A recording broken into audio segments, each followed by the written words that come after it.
Kardeşler, aparatımız 4 kW, 3 mm 4 təkərimiz sarğı, nol fazadır.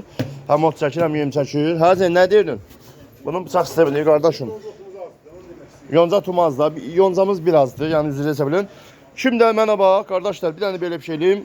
Dəmirdən belə kalot düzəltmişik, 4 bucaq. Bax, əli hillət, altına 4 dənə təkər vurmuşuq. Fırlanan təkər. Bax, da aparatın ağzı razmeni kəsmişik. Bax, aparatı geyindirdim bura. Gördün. Buna ne şey lazımdır? Meşok lazım, ne bir şey. 3'ten 4 tane meşok tutacaq, şey tutacaq. Pres tutacaq. Doğru tök bunsa sonra buna bax. Təkər edir. Çək hara istəyirsən apar. Əl-xoda sal bana. Aparatımız gedir Yusuf qardaşa. Arsabediyə. İnşallah təkəri göydə qalıb silsələni.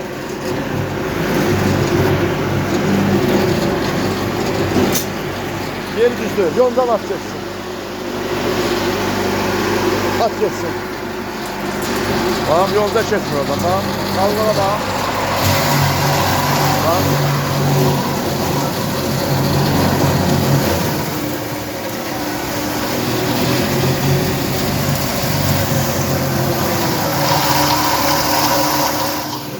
Oradan atlarından buradan geçmeyin dedim.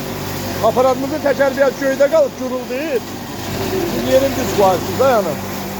Belə dənə karobka gəldin, otu samanı doğrasın bunun tərsinə, söndür onu.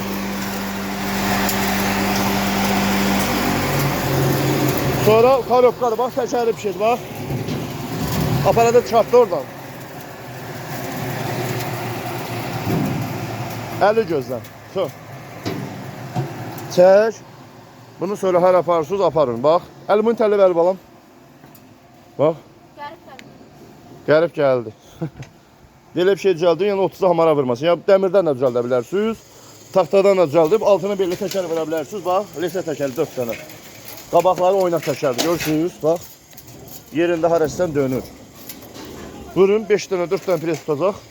Yəni 30-u yerə vurmasın da, heyifdir. Hara aparsız aparın. Üstünə quzu ələyi qoymuşduq. İnə ələyi burada, arpa buğdan un eləmək üçün, yarım eləmək üçün, arpa buğdan ciftidir, şipindilidir. Az çox getmək üçün. Nol faza 4 təkər qoşa paçemlik. Topdan çıxardıq. Ağcı bədiyə gedəcək 100 qardaşa. Qiymət 1200 manat.